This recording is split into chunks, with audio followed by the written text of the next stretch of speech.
Él es el Rey de Reyes y Señor de Señores. Amén.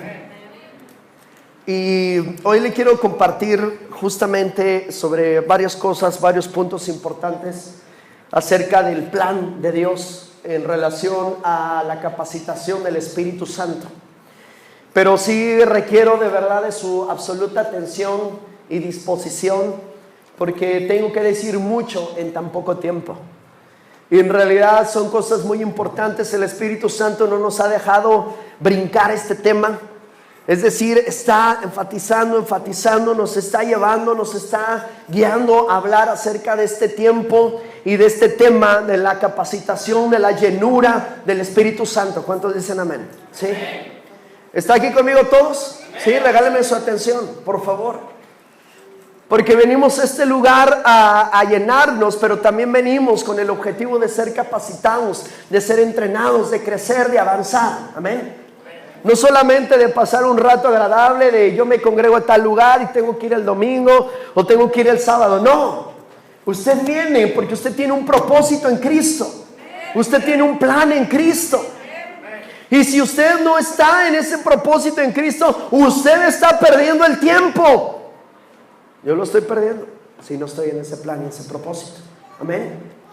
Así es que quiero ser muy enfático, quiero ser muy específico en lo que Dios quiere hablarle en esta mañana. Porque yo siento el peso, amada iglesia, siento el peso de lo que Dios quiere hacer en este tiempo. No solo en Playa del Carmen, sino en México. Usted ha visto noticias últimamente. ¿Sabe lo que está pasando alrededor? ¿Y usted cree que usted y yo nada más estamos aguardando a que venga Cristo por nosotros? ¿Usted cree que esa es nuestra responsabilidad? Es un privilegio y un regalo, un don de Dios que Él nos haya dado la salvación. Pero no queda ahí. Hay una responsabilidad que usted tiene que llevar a cabo. Hay un propósito que Dios decidió para su vida. Y hoy quiero ser en este sentido muy directo en ello. Y quiero empezar con una historia. Ya no quiero tomar mucho tiempo en la introducción. Quiero empezar con una historia y partir desde ahí. Porque Dios desde siempre ha querido llevar a su pueblo, desde la antigüedad, a cosas mucho más altas, mucho más grandes, a establecer su reino. Es un plan integral. Dios no planea una cosa y después de lo que sucedió, ay, se me pasó, ahora voy a planear lo siguiente, ay, después voy a planear lo siguiente. No, Dios ya tiene su plan definido. Desde el inicio, desde antes que tú y yo existiéramos, Dios ya sabe todo lo que va a ocurrir. Ya está escrito. ¿Cuántos dicen amén? ¿Me entienden? ¿Cuántos quieren descubrir el propósito de su vida en Dios? ¿Sí lo quiere? ¿Para qué lo quiere? Para llevarlo a cabo. ¿Usted cree que su vida solo se resume a trabajar, a llevar alimento a casa, descansar, ver la televisión y venir a la iglesia, gozarse y regresar y así continuar su vida? ¿Usted cree que eso es la vida? No, hay algo muy poderoso. Y con mucho dolor en mi corazón le tengo que decir que muchos a veces dentro de las iglesias perdemos mucho tiempo. No encontramos un rumbo. Y Dios nos ha estado hablando acerca de eso. Acompáñeme a Números, capítulo 11, versículo 26 al 29. Por favor, Números, para adentrarlo en este tema importante. El libro de Números, capítulo 11, versículo 26 al 29. Los que estén ahí, díganme amén. Amén. Eso. Déjenme le platico un poquito acerca de este contexto. Se encontraba el pueblo de Dios, ¿verdad?, junto con Moisés. Y ya Dios los había sacado de esclavitud y se encontraban en el desierto. Y sabe usted que este pueblo, pues, bueno, yo creo que cualquier parecido con la realidad es mera coincidencia, no se me vaya a sentir mal. Pero era un pueblo quejumbroso, ¿sí? Era un pueblo que no estaba contento con nada. Se molestaba cada rato con Dios, se molestaba cada rato con Moisés, porque los habían sacado a libertad. Y ellos preferían, en sus comentarios, en su actitud, regresar a Egipto. a la esclavitud. ¿Por qué? Porque ahí les tenían alimentos, ¿verdad?, variados. Y ellos lo que deseaban era lo material, lo que deseaban era algo tangible. Realmente cuando Dios te lleva a cosas diferentes, te lleva a caminar sobre el agua, te lleva hacia la fe, te lleva hacia pensar en lo que no se ve, pero que es eterno. Y la mayor parte del pueblo, como el pueblo de Israel en aquel tiempo, quiere tocar, quiere tener. Quiere la bolsa llena, quiere la cartera llena, quiere el vientre lleno, quiere yo tengo mi plan, mi diseño de vida está establecido, yo estudio, yo hago, y entonces si alguien me mueve un poquito de mi plan, me derrumbo. Y resulta que el camino con Dios es por fe. Diga conmigo, por fe. Los pastores no son los únicos que caminamos por fe o los que vivimos por fe. Todo hijo de Dios vive por fe. Ese concepto es muy errado, ¿no? ¿De qué vive, hermano? Por fe. No, usted también vive por fe. Trabaje o no, usted vive por fe. Amén. Y entonces en ese contexto se encontraba el pueblo de Israel ahí pidiéndole carne prácticamente a Moisés, ¿va?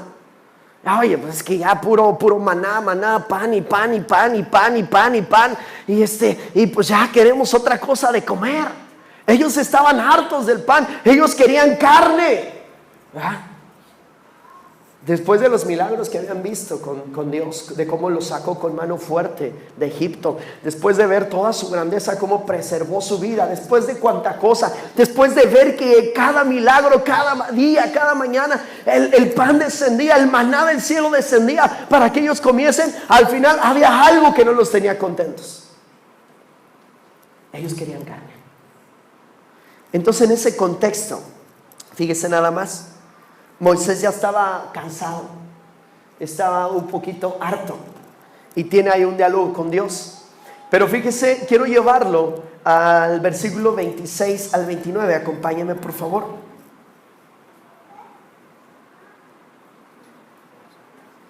Es más, vamos a leerlo desde el versículo 10. Y oyó Moisés al pueblo que lloraba por sus familias, cada uno a la puerta de su tienda, y la ira de Jehová, ¿qué dice? Se encendió en gran manera. También le pareció mal a Moisés, y dijo Moisés a Jehová: ¿por qué has hecho mal a tu siervo? ¿Y por qué no he hallado gracia en tus ojos, que has puesto la carga de todo este pueblo sobre mí? ¿Concedí yo a todo este pueblo? ¿Lo engendré yo para que me digas, llévalo en tu seno, como lleva la que cría al que mama, a la tierra de la cual juraste a sus padres? ¿De dónde conseguiré yo carne para dar a todo este pueblo?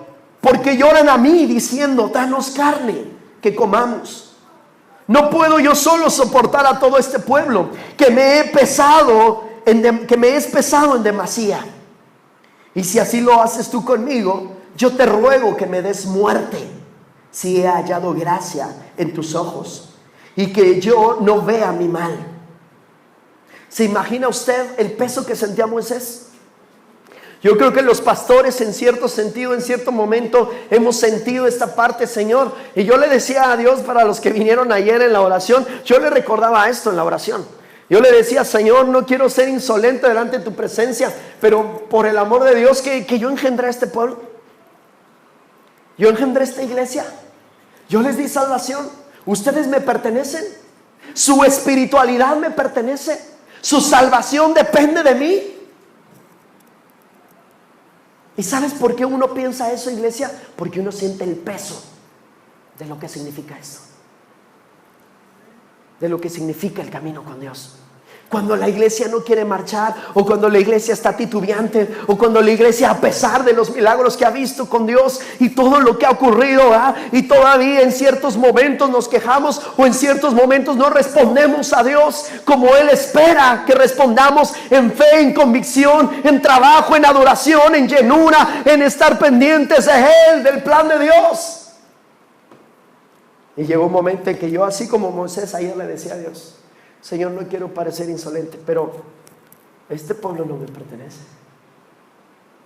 O haces algo, porque va a ser desgastante. Porque Dios nos ha dado muchas palabras de muchas cosas que hemos de hacer. Mi amada iglesia, ayer recibíamos una palabra del parte de Dios muy particular con el Congreso Vivir para Adorarte. Diga conmigo: Congreso Vivir para Adorarte. ¿Sabe usted que vamos a tener un Congreso Vivir para Adorarte? Va a ser 29 y 30 de septiembre. Bueno, ayer Dios nos hablaba y nos decía: este Congreso no solo va a ser dirigido a aquellos ministros de alabanza y adoración o músicos para capacitarles, sino yo quiero que este sea un congreso para que se levante una generación diferente, una nueva generación que vivan para adorarme.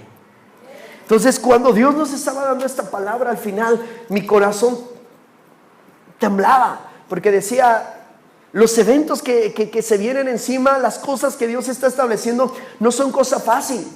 Y estas nosotros, mi esposa y yo, como pastores de esta iglesia, no las vamos a hacer solos. Te necesitamos. ¿Cuántos dicen amén? ¿Cuántos quieren trabajar? Amén. Y yo siento ese peso. Siento el peso también del Teatro Holly. Una estrategia permanente para servir a Cristo, ¿sabe? Estamos a escasos 20 días de abrir. Teníamos una plática con la directora de Asuntos Religiosos esta semana pasada, y tenemos programada una audiencia con la presidenta municipal. Yo les había pasado este proyecto desde inicios de año y nosotros hemos avanzado en ello y ya casi vamos a iniciar. Y cuando fuimos y platicamos, ella me decía: es que yo también tengo un corazón misionero. Dice: yo soy creyente y yo quiero apoyarles, quiero ayudarles. Dice: pero creo y les quiero aventar el desafío de que el Teatro Holly no solo esté en ese lugar donde ustedes han dispuesto, sino que el Teatro Holly esté determinado tiempo, cada 15 días, en diferentes domos de la ciudad de Playa del Carmen. ¿Usted sabe lo que significa eso? Cada 15 días, campaña evangelística. ¿Me entiende? Vuelvo a repetirle porque no me entendió. Cada 15 días, campaña evangelística. Y no solo cada 15 días, cada semana, porque cada semana la tendremos dentro del teatro, que gracias a Dios nos está permitiendo tener un lugar. ¿Usted está preparado para eso?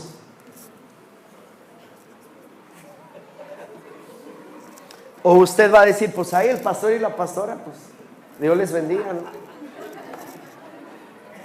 No nos deje morir solos, por favor. ¿Me entiende?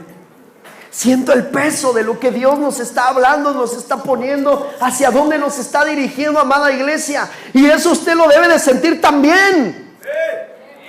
El pueblo de Israel no tenía idea, no sentía, no sabía lo que significaba el que Dios los había sacado de la esclavitud. No tenía idea. Por eso Moisés estaba cansado, diciéndole eso al Señor. Y en el versículo 16, ponga atención lo que dice: entonces Jehová dijo a Moisés: reúneme, ¿cuánto dice? 70 varones de los ancianos de Israel, que tú sabes que son ancianos del pueblo y sus principales, y tráelos a la puerta del tabernáculo de reunión y esperen allí contigo. Y yo descenderé y hablaré allí contigo, y tomaré del espíritu que está en ti y pondré en ellos, y llevarán contigo la carga del pueblo, y no la llevarás tú solo. Pero al pueblo dirás: santificaos para mañana y comeréis carne, porque habéis llorado en oídos de Jehová, diciendo: ¿quién nos diera a comer carne? Ciertamente mejor nos iba en Egipto. Jehová pues os dará carne y comeréis. Aquí hay dos cosas importantes, ponga atención. La primera, el cansancio de Moisés, la frustración de Moisés, de hasta cuándo voy a soportar a este pueblo. No se preocupen, no he llegado a tal grado, ¿verdad? Ya me falta así, pero no es cierto. No, yo le amo con todo el corazón, pero siente esa carga. Amén. Y entonces aquí está lo primero. ¿Qué dijo? ¿Qué dijo Jehová? ¿Qué dijo Dios? Reúneme 70, tráelos, porque yo descenderé, y de la unción, es decir, del Espíritu, porque en la antigüedad Dios escogía solo una persona, los ungía, es decir, el Espíritu Santo venía sobre ellos, ¿verdad? Les daba de su poder, de su unción, y entonces los enviaba a tal o cual cosa que ellos tenían que hacer. En el caso de Moisés, en ese tiempo solo era Moisés. Pero al ver la magnitud del trabajo y de que Moisés obviamente necesitaba ayuda, dijo Jehová: reúneme 70 y les voy a dar, yo voy a descender, y el Espíritu mismo que tú tienes, yo les voy a dar el Espíritu de Dios. Está hablando del Espíritu Santo, está hablando de la capacitación del Espíritu de Dios, y ellos te van a ayudar. Necesito 70. Dígalo fuerte, amén. Pero le tengo una noticia: no solo son 70. Eso fue en el Antiguo Testamento.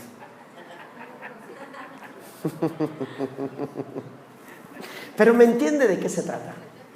Sí. Dios siempre ha querido que todo el mundo tenga esa capacitación, esa llenura para ser testigos de Él. Y nos quedamos en ¿qué versículo? 18, ya ve para qué me distrae.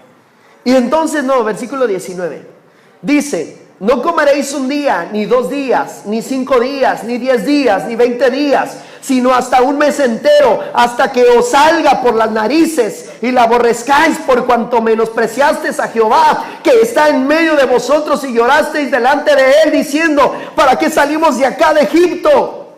Entonces dijo Moisés: 600,000 de a pie es el pueblo en medio del cual yo estoy. Y tú dices: le daré carne y comerán un mes entero. ¿Se degollarán para ellos ovejas y bueyes que les basten? ¿O se juntarán para ellos todos los peces del mar para que tengan abasto? Entonces Jehová respondió a Moisés: ¿acaso se ha cortado la mano de Jehová? Ahora verás si se cumple mi palabra o no. Ay, Dios mío.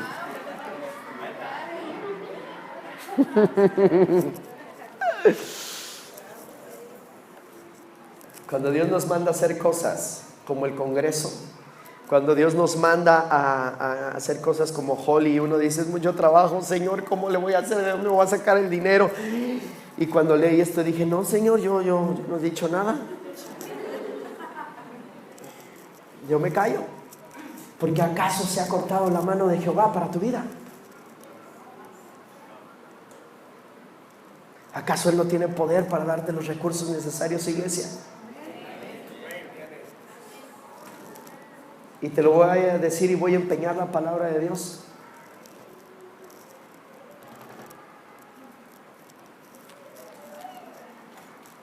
Tú verás si se cumple la palabra de Dios o no.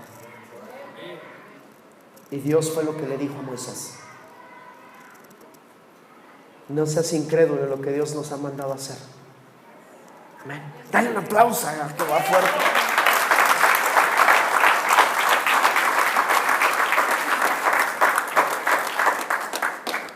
Y entonces versículo 24, porque esta historia está fascinante. Y salió Moisés y dijo al pueblo las palabras de Jehová, y reunió a los 70 varones de los ancianos del pueblo, y los hizo estar alrededor del tabernáculo. Entonces Jehová descendió en la nube y le habló, y tomó del espíritu que estaba en él y lo puso en los 70 varones ancianos. Y cuando posó sobre ellos el espíritu, ¿qué dice la palabra de Dios? Profetizaron y no cesaron.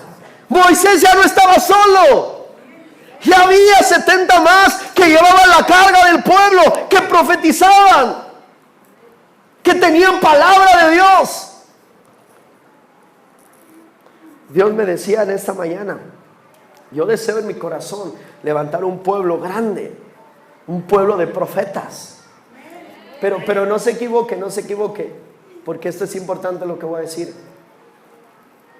No soy de esas personas que anda diciendo a la ligera: profeta, profeta, profeta, y profetitis y profetitis. No No somos en realidad en ese contexto, yo respeto mucho a todos, pero no somos en ese contexto de esa línea en realidad. De que a cualquier persona llamemos profeta, llamemos apóstol, llamemos esto, llamemos doctor. No, en realidad no somos nada delante de la presencia de Dios.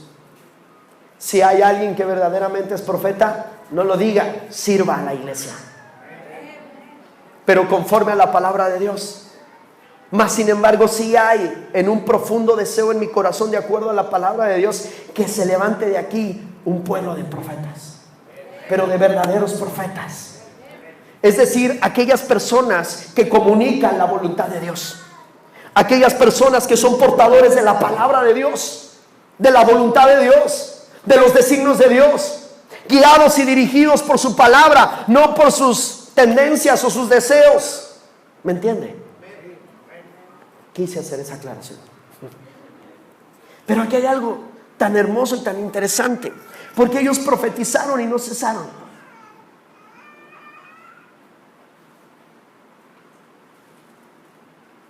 Y había quedado en el campamento 2 varones llamados, el uno Elad y el otro Medad, sobre los cuales también reposó el Espíritu.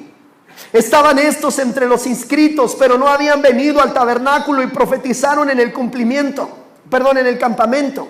Y corrió un joven y dio aviso a Moisés y dijo: Elad y Medad profetizan en el campamento. Entonces respondió Josué, hijo de Nun, ayudante de Moisés, uno de sus jóvenes, y dijo: Señor mío, Moisés, impídelos. Es decir, esto que están haciendo estos, impídeselos. ¿Y qué cree que le dijo Moisés? Y Moisés le respondió: ¿tienes tus celos por mí? Ojalá todo el pueblo de Jehová fuese profeta, y que Jehová pusiera su espíritu sobre ellos. Y Moisés volvió al campamento, él y los ancianos de Israel. Yo tomo esta palabra: ojalá todo el pueblo de Dios fuese profeta.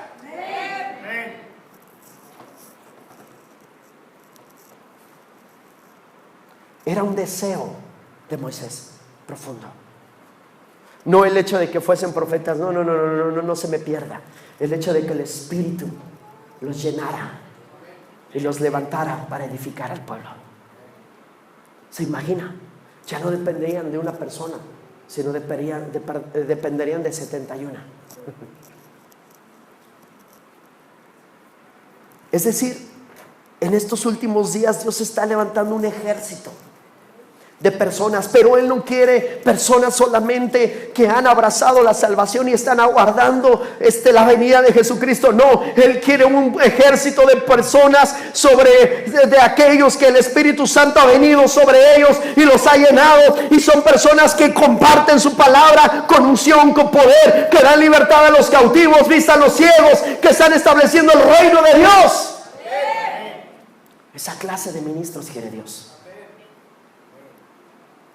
Amén. Siempre ha sido el plan de Dios que su pueblo sea una comunidad de profetas ungidos por el Espíritu de Dios para ser testigos. Moisés lo anhelaba. Esta historia es hermosa. Desde la antigüedad, desde el Antiguo Testamento, en este contexto es lo que ocurre ahora. Aunque el pueblo de Dios tiene acceso al Espíritu Santo, tiene acceso, mucho pueblo de Dios no quiere nada con el Espíritu Santo porque tiene miedo. Es que esas no son lenguas.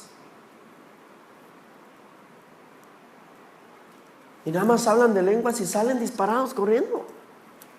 Y nada más hablamos del espíritu, de la unción, de las manifestaciones, de cualquier cosa, y ay, no, eso no. Quietecitos todos, sin perder el peinado y todo bonito. Ahora no malinterprete, hemos dicho hasta el cansancio que las manifestaciones del Espíritu Santo no son las caídas, no son el llanto, no son la risa, no son todo lo que ocurre. Esas solamente son reacciones de nosotros al toque del Señor. La verdadera manifestación del Espíritu Santo es el fruto, son los dones del Espíritu. ¿Me entiende? La verdadera manifestación del Espíritu Santo es el cambio en su vida. La verdadera manifestación del Espíritu Santo es la libertad que usted tiene, que usted recibe por parte de Él cuando Él le toca. El hablar en lenguas, el recibir el bautismo del Espíritu Santo, es el inicio de algo enorme. Es como la puerta, es el portal de una búsqueda constante de la llenura del Espíritu Santo. No es el fin. Todo el mundo se centra en eso, se centra, y entonces tienen terror. No, lo que hay detrás de eso, hay algo tremendo, hay una fuente inagotable de poder. El poder del Espíritu Santo. Y estas personas lo necesitaban, lo anhelaban. Moisés deseaba esto. Pero no solo Moisés, quiero llevarlo a Joel. El profeta Joel, capítulo 2, versículo 28 y 29, por favor.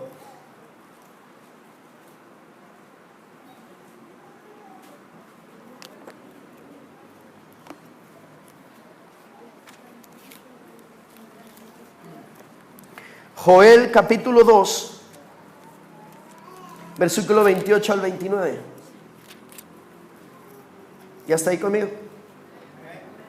En medio de todo este contexto de la misericordia de Dios, donde estaba hablando él de todo lo que venía hacia el pueblo y lo que había pasado, obviamente le estaba profetizando al pueblo, ahí surge algo muy tremendo. En el versículo 28, Joel profetiza y dice: y después de esto, ¿qué dice? Derramaré mi espíritu. ¿Sobre quién? ¿70? ¿80? ¡Toda carne! ¿Sobre los pastores nada más? No. ¿Sobre los siervos de Dios nada más? No. Dice la palabra de Dios, ¿sobre quién? Sobre toda carne. ¿Y qué dice? Y profetizarán vuestros hijos y vuestras hijas. Vuestros ancianos soñarán sueños y vuestros jóvenes verán visiones. Y también sobre los siervos y sobre las siervas derramaré mi espíritu en aquellos días. Y daré prodigios en el cielo y en la tierra, sangre, fuego y columna de humo. El sol se convertirá en tinieblas y la luna en sangre, antes que venga el día grande y espantoso de Jehová. Y todo aquel que invocare el nombre de Jehová será salvo. Porque en el monte de Sión y en Jerusalén habrá salvación, como ha dicho Jehová, entre el remanente, el cual él habrá llamado. Por eso le digo que estamos en un tiempo muy profético, predicho por la palabra de Dios, donde a pesar de todo lo que está ocurriendo alrededor, el deseo de Dios siempre ha sido que su Espíritu Santo venga y sea derramado. Fue el deseo de Jesucristo, Jesucristo lo dijo. Pero no fue ni siquiera solo de Jesús, viene desde la antigüedad. Fue predicho por los profetas, pero con el objetivo de establecer el reino de Dios, con el objetivo de tomar el propósito de Dios y decir: Señor, yo voy a cumplir tu propósito, no el mío. Ese es el objetivo. ¿Me entiende? ¿Me entiende? Bueno. Entonces Moisés no era el único que lo anhelaba, Joel también lo anhelaba. Ciertamente viene el día cuando Dios hará que todo su pueblo, ¿cómo dice ahí? Profetice. Diga conmigo, profetice. No le tenga miedo a la palabra. No le tenga miedo a la palabra profetizar. Está en la Biblia y es el deseo de Dios. Ay, hermano, yo profetizando, ¿y qué voy a decir? No, usted no va a decir nada. Es palabra de Dios. ¿Me entiende?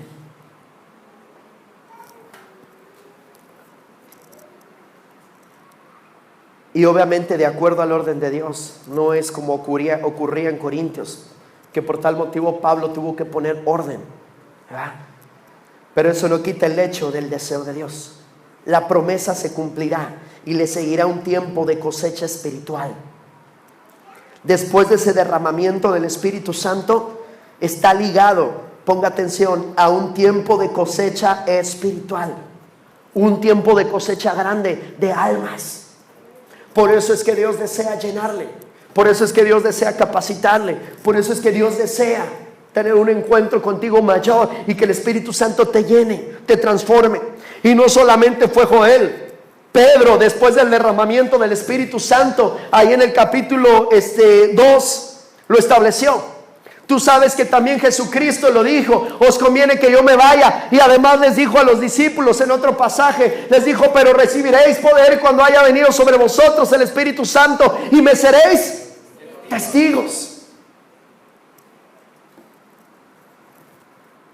Pedro mismo declaró todo esto. Acompáñame a el libro de los Hechos, capítulo 2, por favor.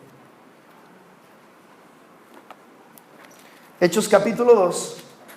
Vamos a leerlo ahí desde el versículo 14. Fíjese lo que dice. Entonces Pedro, poniéndose en pie con los 11, alzó la voz y les habló diciendo: varones judíos y todos los que habitáis en Jerusalén, esto sea notorio y oíd mis palabras, porque estos no están ebrios. Recuerda que cuando vino el Espíritu Santo sobre ese día del Pentecostés, sobre los 120, ellos pensaban que estaban ebrios, ¿verdad? Estaban llenos de mosto.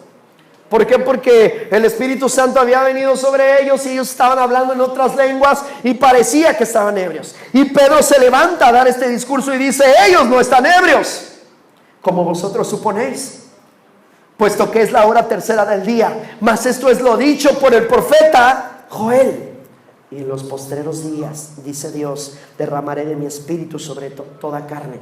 Y vuestros hijos y vuestras hijas profetizarán, vuestros jóvenes verán visiones y vuestros ancianos soñarán sueños. Y de cierto sobre mis siervos y sobre mis siervas en aquellos días derramaré de mi espíritu y profetizarán. Y daré prodigios arriba en el cielo y señales abajo en la tierra, sangre y fuego y vapor de humo. El sol se convertirá en tinieblas y la luna en sangre, antes que venga el día del Señor grande y manifiesto. Está haciendo referencia a Apocalipsis capítulo 6, capítulo 7, capítulo 8. Principio de dolores e inicio del final de los tiempos. Lo que estamos estudiando los jueves, que por favor no falte. Está haciendo referencia el profeta Joel. Fíjese nada más, desde el inicio hasta el fin. Todo el plan que Dios tiene, poderoso. Pedro declaró igual que Joel, recordó estas palabras, las citó por el Espíritu Santo. Llegará el tiempo en que el pueblo de Dios profetizará. Llegará el tiempo en el que el pueblo de Dios tendrá esa experiencia continua, porque es una experiencia continua, no es de una sola vez, es continua. Ser lleno del Espíritu Santo fue anunciado por los profetas y nosotros tenemos que experimentarlo, porque estamos en ese tiempo. Amén.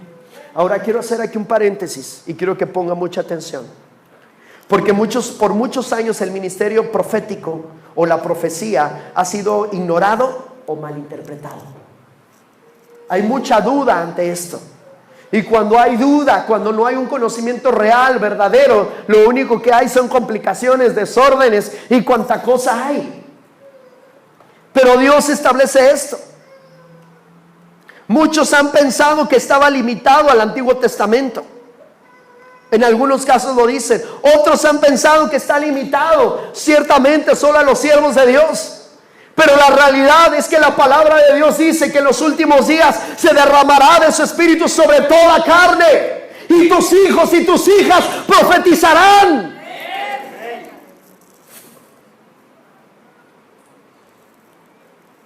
¿Tú lo crees?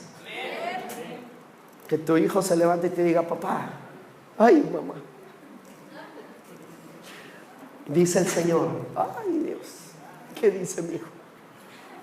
O te arrepientes de esto y esto,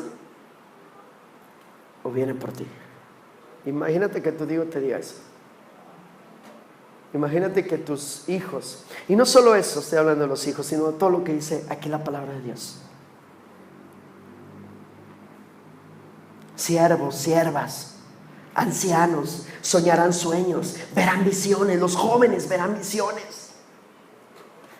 Es un tiempo de revelación, pero no de una revelación fuera de la palabra de Dios, sino dentro de la palabra de Dios, como es.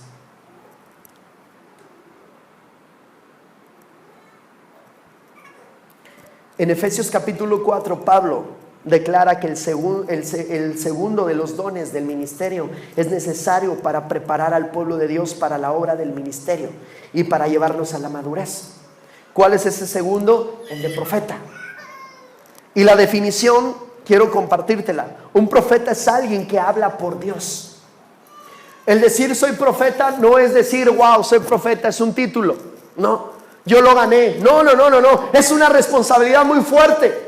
El hablar de parte de Dios, el dar un mensaje en el poder del Espíritu Santo, un mensaje profético, donde ojalá verdaderos profetas no anden diciendo que son profetas. No es necesario decir soy profeta, soy evangelista, soy esto, soy lo otro. No hay que decir nada de eso. Solo cuando te pares, habla la palabra de Dios, la voluntad de Dios. Y deja que el Espíritu Santo te use con denuedo y que el ministerio profético se cumpla. Así como Jesucristo. Cuando Jesucristo le habló a la samaritana, ¿te acuerdas? Él le dijo, tú tienes tantos maridos y esto y lo otro. Y entonces volteó a la mujer y me dice, me parece que tú eres profeta. Jesús nunca dijo que era profeta. ¿Verdad que no? ¿Pero traía un ministerio profético? Por supuesto. Él no decía soy profeta. No hay necesidad. Pero hablaba la voluntad del Padre. Era la voz del Padre. Tú y yo somos la voz del Padre. Tú y yo somos la voz del Espíritu Santo, la voz de Jesucristo, ¿me entiende? Lo estoy llevando hacia la responsabilidad, no hacia el título. La responsabilidad de la iglesia hoy en día es ser portador de la palabra de Dios, de la voluntad de Dios en su boca, expresarla a la gente, expresarla a las personas. Un profeta es alguien que habla por Dios. Al profeta se le ha dado el singular ministerio de representar a Dios delante de los hombres. Esta revelación, cuando está en armonía total con la Escritura, con la palabra de Dios, dará dirección, confirmará guía y visión que Dios ya ha dado, dará comprensión de la palabra de Dios, dirá hechos de las vidas de las personas, reprenderá, juzgará, advertirá, revelará acontecimientos quizá futuros. Un profeta ministrará bajo un nivel de unción profético y con mayor detalle y precisión que alguien que está operando solo en el don de profecía. Porque también aquí está la duda, muchos piensan que es lo mismo. No es lo mismo. No es lo mismo tener el don de profecía y que en ciertos momentos el Espíritu Santo te utilice para dar una palabra, a tú tener el llamado del ministerio a ser profeta. Es muy diferente. Y no me quiero meter en la profundidad de especificar todo esto, solo te lo menciono para traerte buen conocimiento de que digas, bueno, ahora todos en la iglesia profetizaron. No estoy diciendo eso. Estoy diciendo que tienes que ser lleno del Espíritu Santo. Y que en el momento en el que seas lleno y Dios te utilice, palabra verdadera de tu boca va a salir.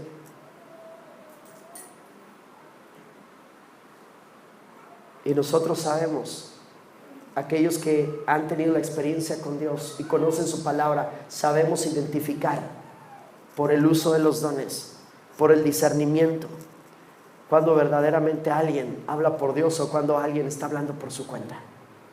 Amén.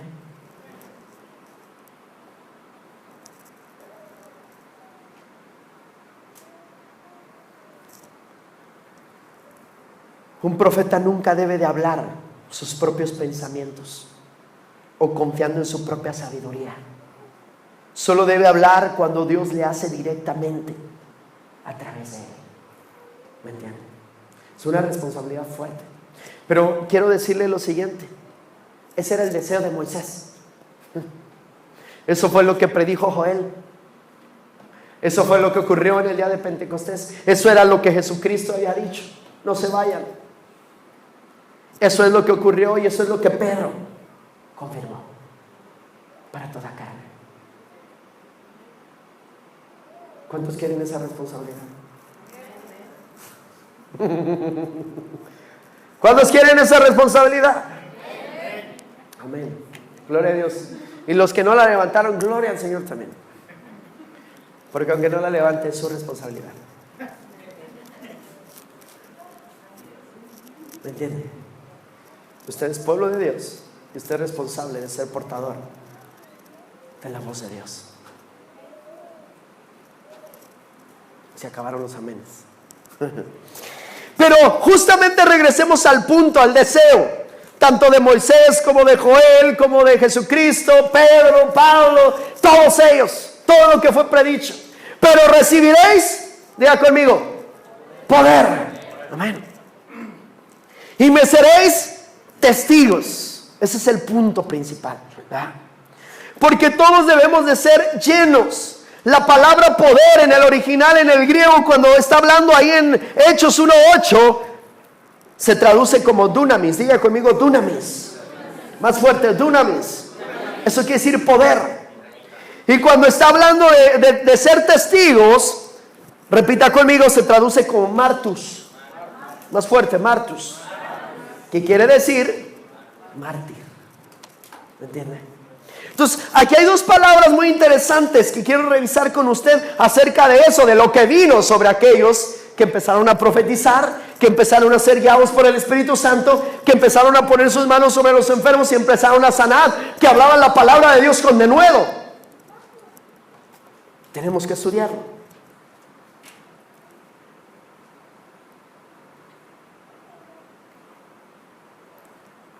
Porque nuestro texto registra las últimas palabras de Jesús antes de su ascenso al cielo. Y estas palabras fue esta: pero recibiréis poder cuando haya venido sobre vosotros, ¿qué dice? El Espíritu Santo. Amén. Y me seréis testigos. Y ya lo demás usted sabe en dónde. Y aquí justo en este pasaje de Hechos capítulo 1, versículo 8, los que me acompañen ahí. En este versículo, pero recibiréis poder cuando haya venido sobre vosotros el Espíritu Santo, y me seréis testigos en Jerusalén, en toda Judea, en Samaria y hasta lo último de la tierra. Está dando el modelo de evangelización de la iglesia. Primero es poder, luego es testigos. Diga conmigo, poder, testigos. Más fuerte. Usted tiene que recibir primero para ser, no es al revés. Voy a ser testigo y después recibo el poder. Pues ni la una ni la otra. Porque no va a poder ser un testigo y pues nunca va a buscar el poder de Dios. ¿Me entiende? Ese es el modelo de evangelización. Los modelos de evangelización no son las estrategias en esencia. No es hacerlo con teatro, no es hacerlo con congresos, no es hacerlo con campañas, no es hacerlo con música, no es hacerlo con ¿qué lo vamos a hacer? Tocando puerta por puerta. No, el modelo bíblico es poder y después ser testigos. Ese es el orden. Estas son, y entonces estas dos palabras son importantísimas y claves: dunamis y martus. Dunamis y martus. Analicémosla. La palabra dunamis, empezando con poder. Ahí, para los que les gusta estudiar en la concordancia Strong, ahí ustedes lo pueden encontrar, es en griego 14:11 la referencia, y se traduce como fuerza, se traduce como poder milagroso, se traduce como eficacia, se traduce como impetuoso, se traduce como un milagro, como maravilla, y englobalizado todo esto como capacidad, potencia, potestad para. Así se traduce. Sí. Y observa algo importante, porque nos referimos aquí respecto al dunamis de Dios. Es muy significativo que enfaticemos en este punto que este poder, que este dunamis le pertenece a Dios, es de Dios. Y Él es el único que nos lo puede dar. Él es el único que hace que el Espíritu Santo venga sobre nosotros y nos capacite. No es algo que pueda usted comprar con su dinero. No es algo que usted pueda, que vaya usted con una persona, ¿verdad?, y diga, hermano, ¿puede poner el saco? Y entonces así voy a recibir el poder. En la antigüedad, obviamente se utilizaron ciertos modelos con propósitos específicos, pero no son modelos para hoy en día. Para recibir el Espíritu Santo hay que pedirlo con fe, recibirlo con fe y hablar con fe y buscar continuamente la llenura del Espíritu Santo y caminar en Él. No es vivir una vida como yo quiero y entonces ya va, yo quiero solo poder para mí. No tiene ese objetivo. La palabra dunamis se usa 120 veces en el Nuevo Testamento. 120 veces en el Nuevo Testamento, ¿me entiende? Y está plagado ahí el Nuevo Testamento. Y 77 veces se traduce como poder. También se traduce como obras poderosas, como fortaleza, como milagros, ya se lo decía, y como virtud.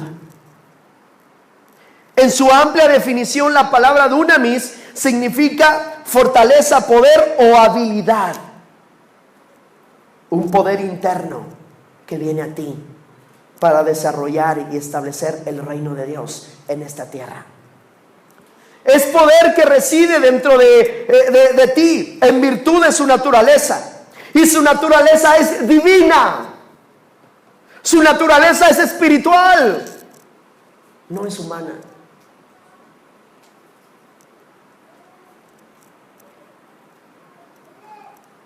Poder para obrar milagros. Anótalo. Poder moral también. Tu vida va a cambiar. Poder financiero. Sí, claro. Poder militar, por supuesto. Este poder no se limita a lo que sentimos o no, o por lo que hacemos o no hacemos. Ay, es que yo no sentí el poder de Dios. Lo sienta o no, el poder de Dios es poder de Dios. Lo crea o no, el poder de Dios es poder de Dios. Lo lleve a cabo, lo ejecute en la tierra, el poder de Dios es el poder de Dios. Y usted no lo modifica, le pertenece a Dios.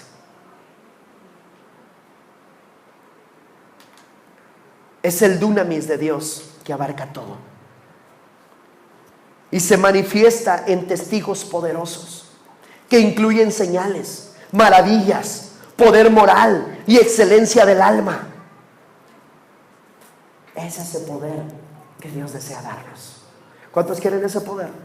¿Cuántos quieren dunamis? Dunamis, dunamis, dunamis, dunamis. Capacidad moral, espiritual, financiera, militar. Capacidad, habilidad de parte de Dios. No para tu beneficio, para establecer el reino de Dios. Y entonces cuando uno siente el peso de lo que Dios nos está mandando a hacer y nos tiemblan las piernas, y es cuando volteamos a ver a Dios: Señor, capacítame, Señor, dame de tu poder, Señor, lléname más, necesito dunamis, porque no voy a poder llevar a cabo tu obra.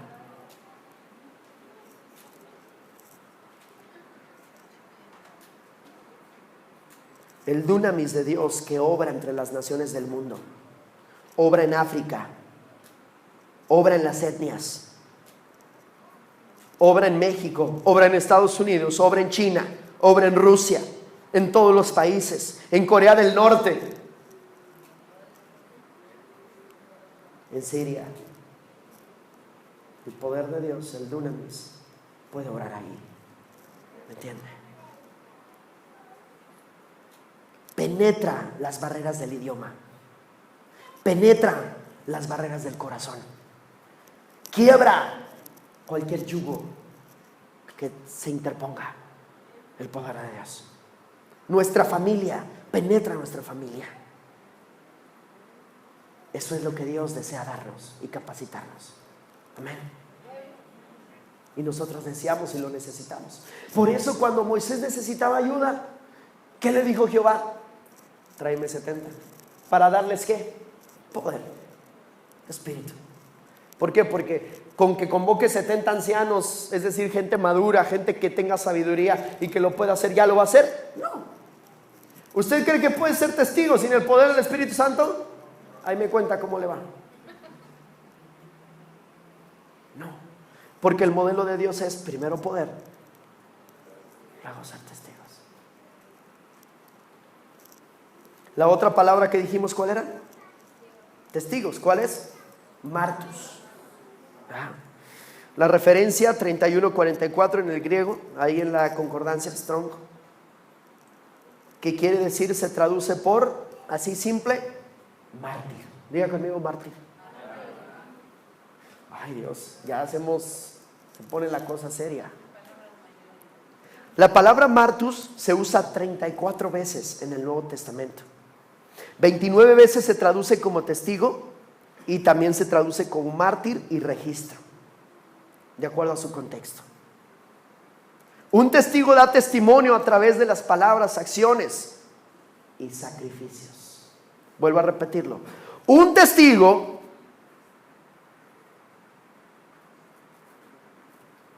da testimonio a través de palabras, acciones y sacrificios. Hermano, pero ya los sacrificios no son necesarios. Sí, no son necesarios. Dios no nos lo está pidiendo. Yo lo quiero hacer. ¿Por qué? Porque lo amo. No me interesa. Si fuese necesario. ¿Cuánta gente está muriendo como mártir? Declarando el nombre de Dios. Y muere en la gloria de Dios, entregando su vida. No era necesario. No era necesario quizá, porque el sacrificio fue único y necesario, que fue Jesucristo. Pero Él no nos lo está pidiendo. Cuando tú estás apasionado, cuando tú estás enamorado, cuando tú has sido capacitado y quieres ser testigo de Dios, no importa el sacrificio que tienes que hacer. El tiempo, las fuerzas, estoy cansado. No importa. El dinero, no. Es que tengo que levantar, Dios me mandó a establecer una misión. No, pero eso cuesta dinero. Si no me apoya la iglesia de donde vengo, pues no lo voy a hacer. Muchas veces Dios te llevará y te dirá, lo que tienes ahí, yo te lo he dado y me pertenece. Ponlo. Eso me dijo a mí. Y eso hicimos. ¿Y nos ha dejado avergonzados? Mire dónde estamos. ¿De dónde salió todo esto? No sé. De Dios. ¿Me entiende? No importa. Palabras, acciones y sacrificio. Oye, pero es que vamos a estar cada semana haciendo una obra, vamos a estar compartiendo de Dios, es cansadísimo, ya estoy muy cansado. No importa. Sígale, trabájele, aváncele. ¿Ya no hubo amenes? ¿No? Amén. Amén. Eso lo necesitamos. ¿O nos va a dejar morir solitos? Bueno, lo bueno que ya salió el stand-up, ¿verdad? Lo voy a hacer cristiano, entonces pues, aunque sea con una persona ahí paradito, ¿verdad? Para poder dar el mensaje en el teatro o el monólogo. No, deseamos que colabore usted. Deseamos que usted esté al pendiente, que usted esté en oración, esté en el staff, esté actuando, esté como quiera estar, pero que esté sirviendo a Cristo. Esta es su responsabilidad también. Yo no le pedí 70 a Dios. Yo le pedí a toda la iglesia. Dijo amén. Y entonces se traduce ahí como mártir, ¿verdad? Hay varias maneras de entender esta palabra, martus. Por ejemplo, alguien que observa un evento que solo es un espectador. O uno que da la vida por una causa, un mártir. Martus claramente incluye la predicación, el testimonio verbal. Sin embargo, es mucho más que eso. Es el estar dispuesto a entregarlo todo para que se establezca el reino de Dios. Veamos, porque encontramos en el libro de los Hechos dos Martos. Esteban fue uno de ellos, fue un testigo de muchas maneras. Era un hombre lleno de fe y del Espíritu Santo. Usted lo encontrará en Hechos capítulo 6, versículo 5 y en adelante. Esteban hacía grandes prodigios y señales, milagros entre el pueblo. Hablaba en el poder del Espíritu Santo. Inclusive mostró coraje moral en su muerte. Cuando Esteban estaba muriendo, ¿y cómo murió? Apedreado. Él estaba ahí, sin poderse mover, recibiendo las pedradas. Y en vez de estar molesto y de estar diciéndole como el pueblo de Israel o como nosotros: Señor, ¿por qué? Mejor me hubieras dejado en Egipto, Señor. ¿Para qué te conocí? Mira la responsabilidad que tengo encima. ¿Sabe cómo murió Esteban? Esteban murió diciendo: Señor, perdónanos, porque no saben lo que hacen. Le seguía preocupando la vida espiritual y la salvación de aquellos que lo estaban matando. Estaba dispuesto a morir, a entregarlo todo, porque él sabía que valía la pena. Valía la pena. ¿Usted sabe que esto vale la pena? Esto vale la pena. El que usted esté aquí, usted aquí, haya apartado su tiempo y haya dicho: hoy dejo mi camita, mi descanso, mi playita, mi televisión, mi pantallita, mi peliculita, todo lo que acá venita. ¿Ya? Para venir y estar aquí y ser capacitado y ser entrenado y ser levantado en el poder de Dios, el Espíritu Santo, porque es necesario y vale la pena. Vale la pena. Yo para esto vivo y para esto quiero vivir siempre. Y si vuelvo a nacer, me gustaría vivir para esto.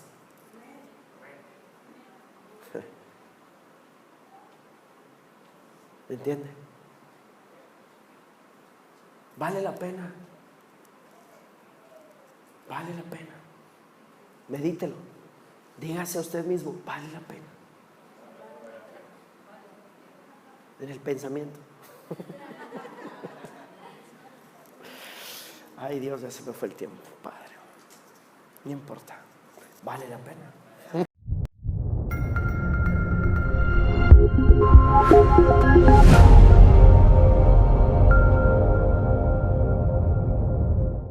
Él es el Rey de Reyes y Señor de Señores. Amén. Y hoy le quiero compartir justamente sobre varias cosas, varios puntos importantes acerca del plan de Dios en relación a la capacitación del Espíritu Santo.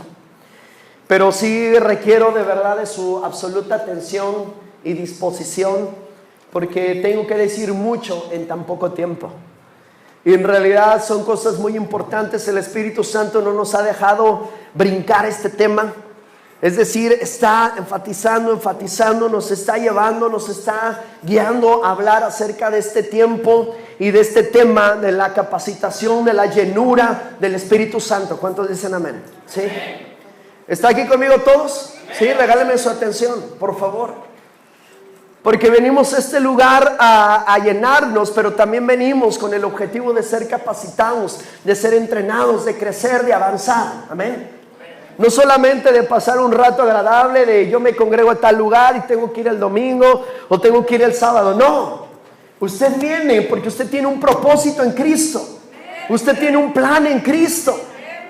Y si usted no está en ese propósito en Cristo, usted está perdiendo el tiempo. Yo lo estoy perdiendo si no estoy en ese plan y ese propósito. Amén. Así es que quiero ser muy enfático, quiero ser muy específico en lo que Dios quiere hablarle en esta mañana. Porque yo siento el peso, amada iglesia, siento el peso de lo que Dios quiere hacer en este tiempo. No solo en Playa del Carmen, sino en México.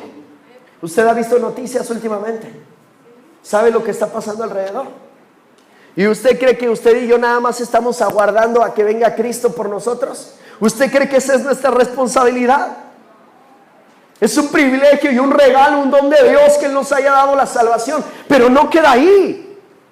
Hay una responsabilidad que usted tiene que llevar a cabo. Hay un propósito que Dios decidió para su vida. Y hoy quiero ser en este sentido muy directo en ello. Y quiero empezar con una historia. Ya no quiero tomar mucho tiempo en la introducción. Quiero empezar con una historia y partir desde ahí. Porque Dios desde siempre ha querido llevar a su pueblo, desde la antigüedad, a cosas mucho más altas, mucho más grandes, a establecer su reino. Es un plan integral. Dios no planea una cosa y después de lo que sucedió, ay, se me pasó, ahora voy a planear lo siguiente, ay, después voy a planear lo siguiente. No, Dios ya tiene su plan definido. Desde el inicio, desde antes que tú y yo existiéramos, Dios ya sabe todo lo que va a ocurrir. Ya está escrito. ¿Cuántos dicen amén? ¿Entienden? ¿Cuántos quieren descubrir el propósito de su vida en Dios? ¿Sí lo quiere? ¿Para qué lo quiere? Para llevarlo a cabo. ¿Usted cree que su vida solo se resume a trabajar, a llevar alimento a casa, descansar, ver la televisión y venir a la iglesia, gozarse y regresar y así continuar su vida? ¿Usted cree que es